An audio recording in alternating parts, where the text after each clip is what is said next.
ngira ngo mpere ku ingingo ubuhamya Minisitiri Bizimana yatugejejeho. Hari ubundi buhamya burebure burimo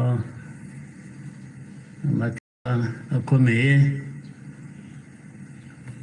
Theoneste namaze kutugezaho. Ibyo twumvise byose bifite aho bishingiye. Ni ukuri babihakana cyangwa babihakanya, ngira ngo bafite akazi gakomeye kugira ngo uhindure amateka nk'ayo y'abantu nk'abandi, uyagire uko ushaka, yaba mu gihugu hano byaba hanze, cyane cyane iyo bakunze guhindura aya mateka yacu ku mpamvu zitandukanye.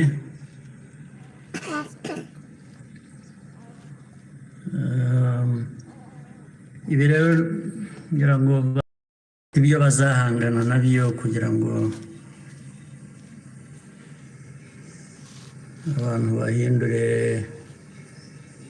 amateka nk'aya bayavuga ukundi. Ariko icyo navuga nk'ibyo Theoneste yavuze,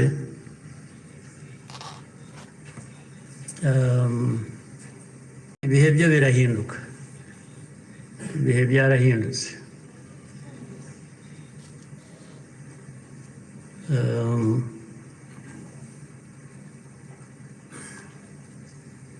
Nta uzongera gupfa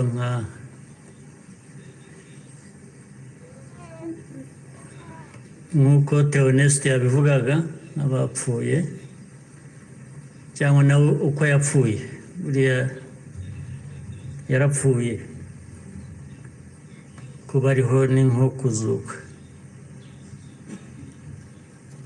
ariko nta wakongera gupfa kuriya. Impamvu kandi mu zindi nyinshi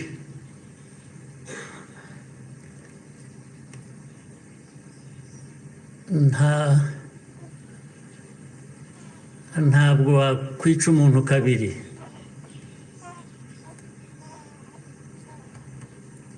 Ubigerageje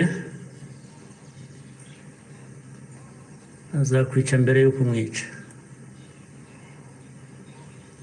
Ubwo turi aha mutureba, bamwe bajya bashinyagura bavugira hanze. Igihugu cyose, igihugu cy'u Rwanda ureba, ntabwo gishobora gupfa kabiri.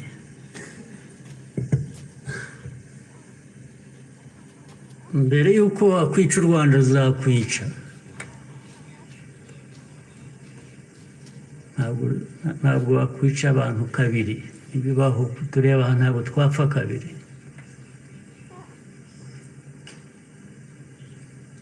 Ari twe bakuru, ari abana bacu, ntawe uzabica kabiri, ntibishoboka, ntabwo byakunda.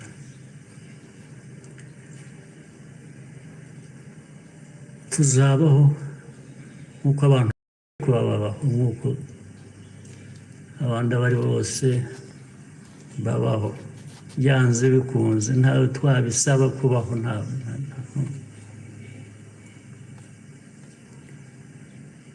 Uko mbivuze uku, hari ababyumva ukundi cyangwa hari abazabisubiramo ukundi, ariko uko mbivuze ni uko nguko ariko mu gutwara.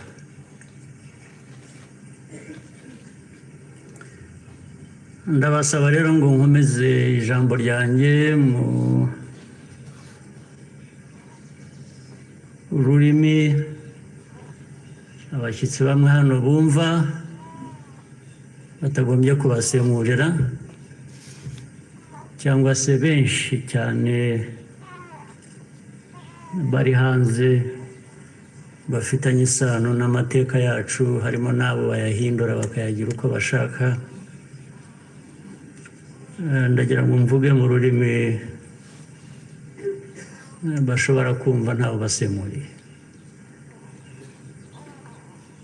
muranyihanganira.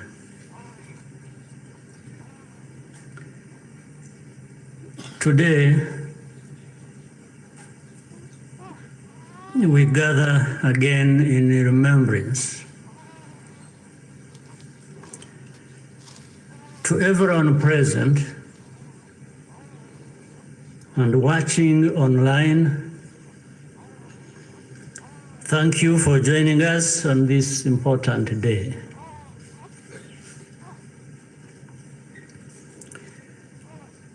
We deeply appreciate the friends who join us every year in person or in spirit without fail. I thank the survivor who has just spoken. These testimonies keep memory alive for all of us and for those who will follow us. Kwibuka carries profound meaning for our nation.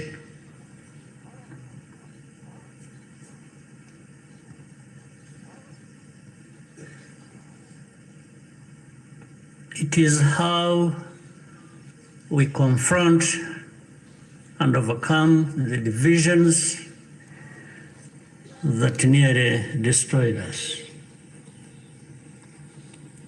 This day empowers us all. We draw on the strength of survivors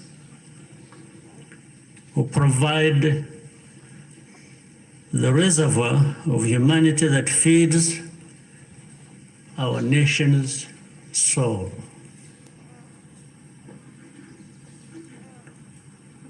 To all survivors, know that you are not alone. We stand with you always. Everything we have achieved was only possible because all Rwandans decided to join hands in a common purpose. We honor the role played by every Rwandan in our country's rebirth.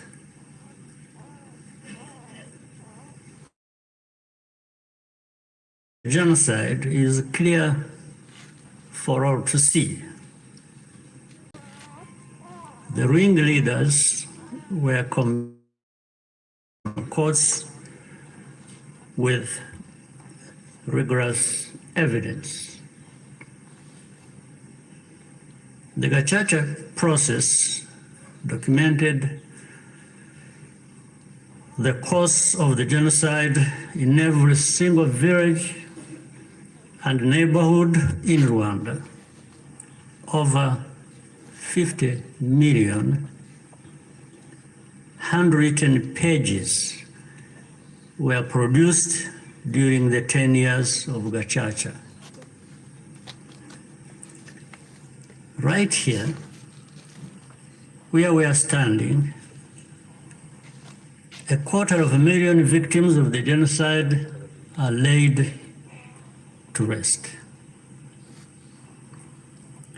And in 2018, the United Nations General Assembly adopted a resolution that called the genocide against the Tutsi by its proper name, with the support of every member state but one.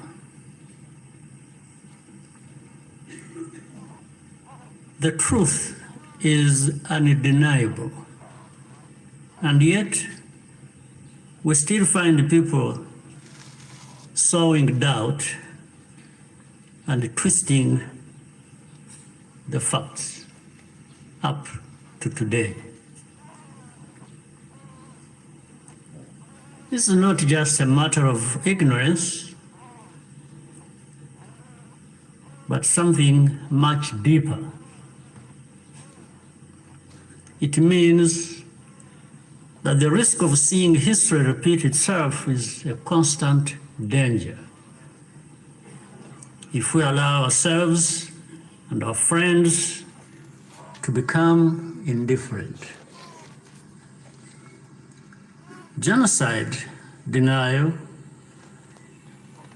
begins long before the genocide itself is committed. There is a pattern of looking away from the warning signs or taking them lightly. Hate speech turns into hate acts, dismissed as expressions of popular discontent. Behavior that should be immediately condemned is rationalized and minimized. The preparations are masked by narratives of popular grievance and fear. In the process,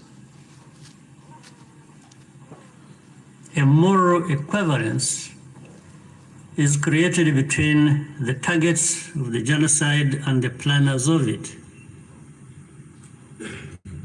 All of these elements were present in the story.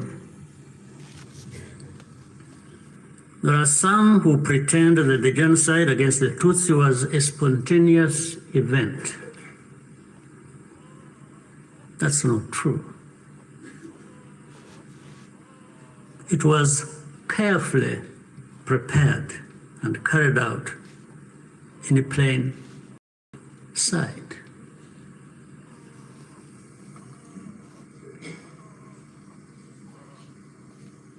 Regrettably, some who spoke the truth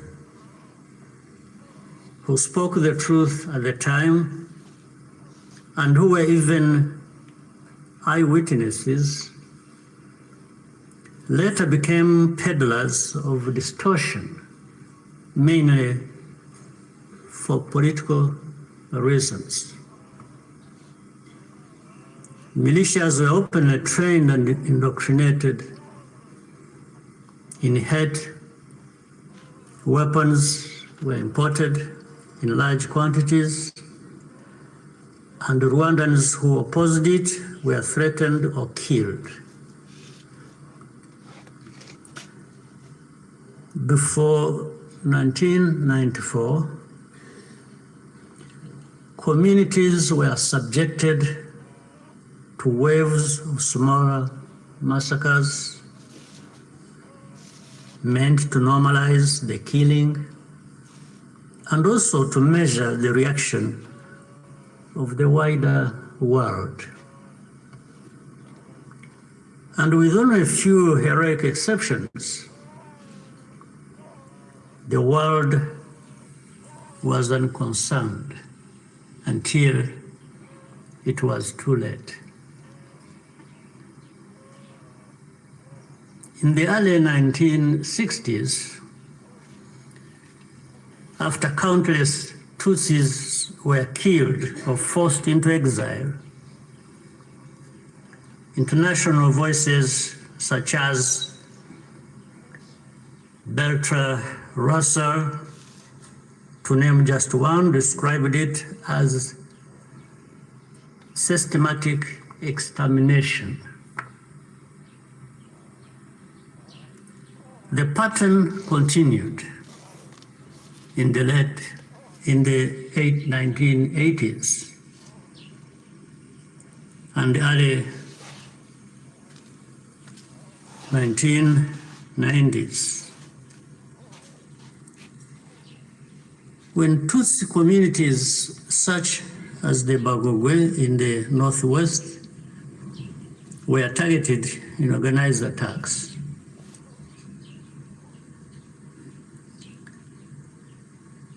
In 1993, a commission led by Jean Carbonell investigated these atrocities. After documenting mass graves and the involvement of state authorities,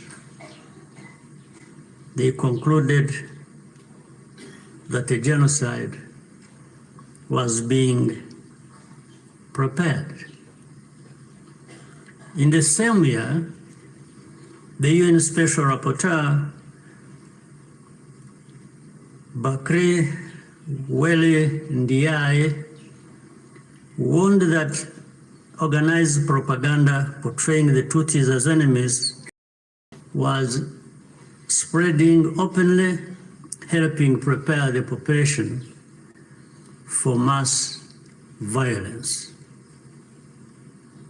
In January 1994, the command of the United Nations mission in Rwanda sent a fax to headquarters in New York with detailed intelligence that in Interahamwe were stockpiling weapons and compiling lists of Tutsis to be killed. He was then ordered to share the information with the very government which was preparing the genocide and to take no further action. And sadly, the reaction today is no different here in our region. And we can see it right before our eyes. When the genocide began, the nature of the crime was immediately obvious. All Tutsi were targeted because of their identity. Nowhere was safe, including churches and schools. That horrific reality only underscores the humanity and courage of the Rwandans who took risk to provide hiding places for their fellow citizens. The reaction of the international community was to evacuate foreigners and withdraw most peacekeepers. At Eto, Kichikiro, when the peacekeepers withdrew, thousands of desperate Tutsi were left to die. Such scenes were repeated across the country. If these forces had instead been supported to protect Rwandans, the killers could have been deterred and many people would still be alive. The lives saved by the United Nations peacekeepers who were allowed to remain makes clear how much more could have been done with the political will. Even as the killings accelerated, The language used to describe what was happening itself became a matter of calculation. Genocide is defined in international law precisely to create an obligation to act. To witness such a crime and deliberately refuse the term is in effect genocide denial, perhaps even a form of aiding and abetting. The technology existed to disrupt the radio broadcasts that directed the killings. The planes capable of jamming those signals were available. Officials even calculated the hourly cost of the mission. In the end, the operation was deemed to be too expensive and potentially also a violation of Rwanda's sovereignty. So the cost was more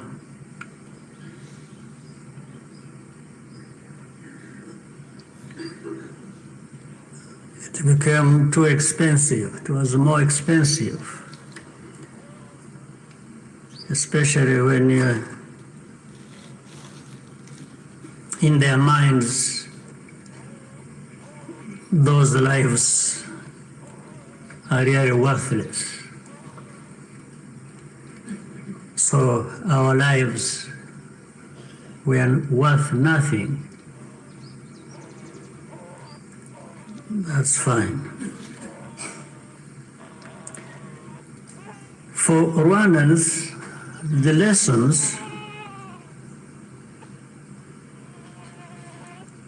have been brutal.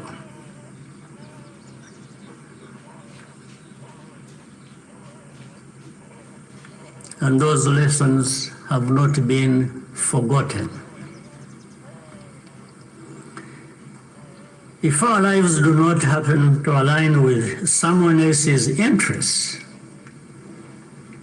they are not worth saving. That's fine. And so it had to be the Rwandan Patriotic Army that led the campaign against the genocide and ended it. Our deepest source of grief was always that we could not arrive earlier. This is a simple truth of history, which many today still have reservations about acknowledging for reasons we do not and maybe will never understand. The culture and character of today's Rwanda Defense Forces, RDF, was forged in those dramatic moments. It guides the conduct of our forces who serve abroad excuse me, in peace-building missions, earning universal respect. Indeed, no sanctions or insult from outside can ever tarnish the honor and integrity of Rwanda's defense and security forces, who are among the finest that can be found anywhere.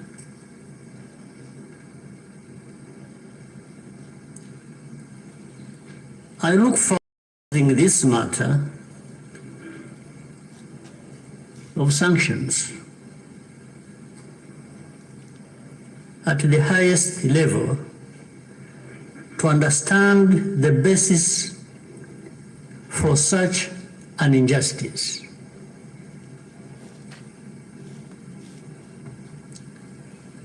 Rwandans understand the cost of tolerating extremism, and our central security principle is to put the protection of civilians first. After the genocide, Rwandans chose to rebuild our country together. With that came a promise to never let the politics of genocide take root ever again. I tell you, genocide cannot happen here again. It won't happen.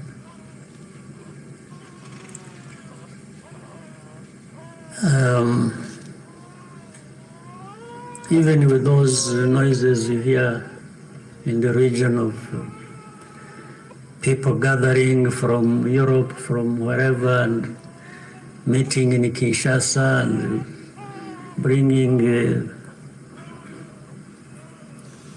the son of Habyarimana and relatives and others from wherever and gathering, all of that is just noise. It cannot amount to anything that will happen here of that kind again. It cannot happen. And I'm saying this not just as a person. And I'm just saying it because I know every Rwandan, young and old, is as determined and is saying so, like I'm saying now to you.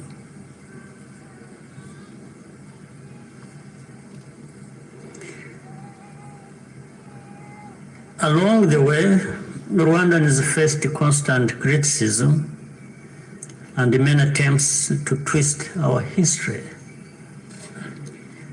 But the power we will always have is to use our minds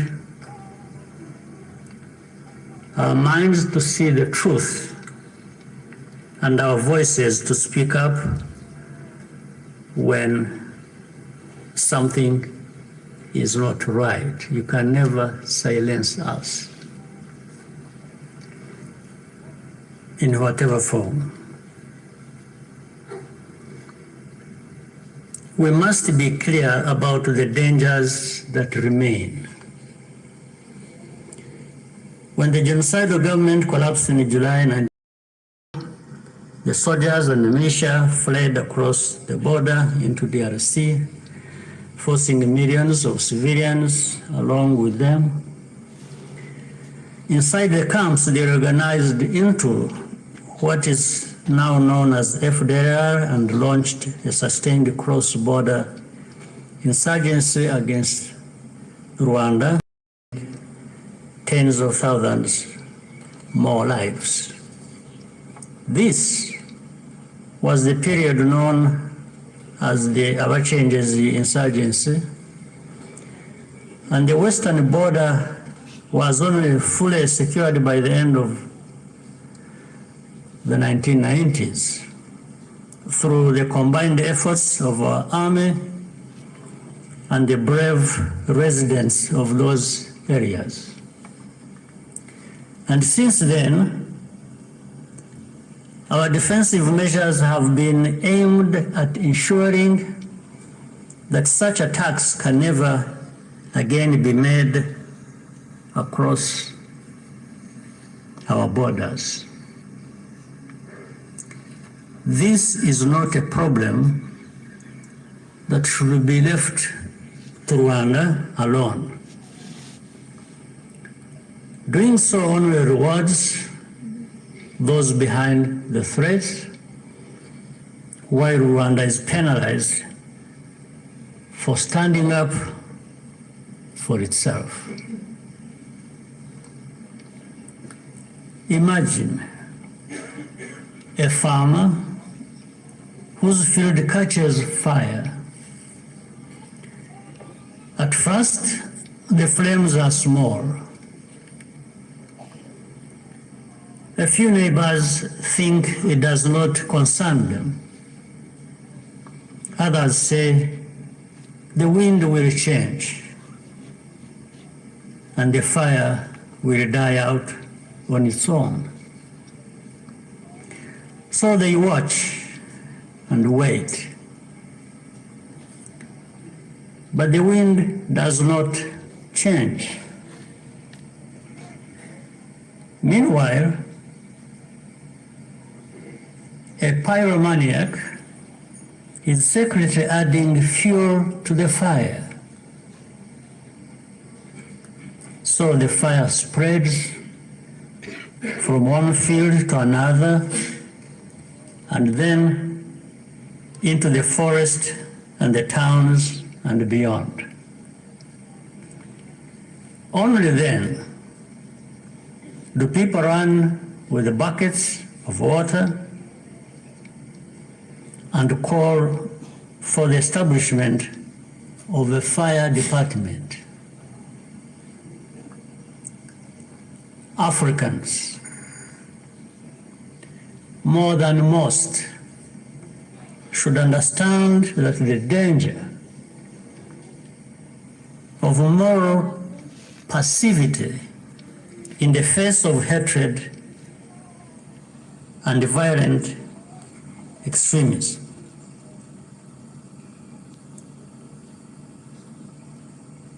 We should understand that danger, especially in the face of hatred and violent extremism. Africans, more than most, we must be reminded by all this history. Today, our continent accounts for the majority of the world's active conflicts. In 1994, Africa's collective institutions also failed to respond. I say this because the call for African sovereignty, legitimate and necessary as it is, must also mean that African institutions act decisively when Africans are at risk. Bad actors must not be allowed to hide behind the principle of sovereignty, to evade responsibility for abuses or deny citizens their rights. We cannot afford to repeat the mistakes of the past. Genocide ideology is still spreading in our region. Left unchecked, it has the power to take us all backwards again. There are those who claim that Rwanda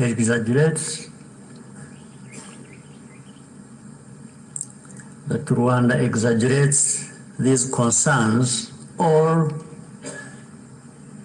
that we have ulterior motives. This is not only false, it exposes the deep cynicism that led to the tragedy we commemorate today. What sustains Rwanda today is the unity of Rwandans and the convictions that, like all people, we have the right to live in safety and dignity and at peace with all our neighbors. What we ask is for partners to join with us to fight extremism rather than punishing Rwanda for defending itself. We owe future generations of Rwandans more than survival. They deserve to inherit a secure, united, and bold country and an integrated and confident Africa.